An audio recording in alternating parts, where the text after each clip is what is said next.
Hello friend, এই যে আমি আমচূর্ণ বানাবো।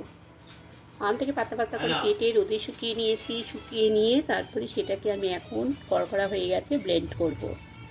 এটা দেখো, ব্লেন্ড করছি।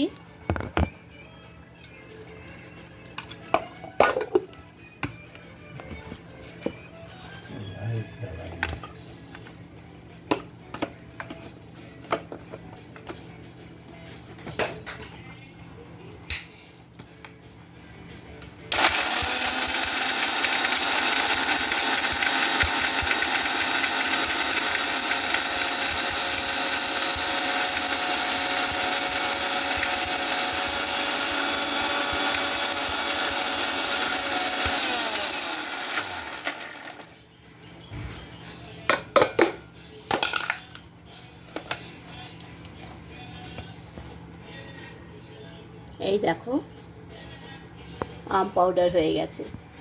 এটা দিয়ে অনেক কাজে লাগে। বানিয়ে রেখে দাও, শরবত খেতে পারবে, চপে দিতে পারবে, যেটাতে দরকার দিয়ে দিতে পারবে।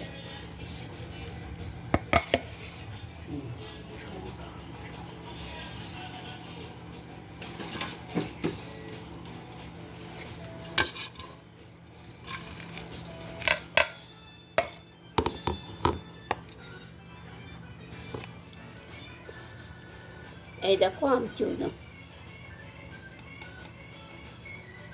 খুব সুন্দর। বাড়িতে বানিয়ে রেখে দাও, সারা বছর খেতে পারবে।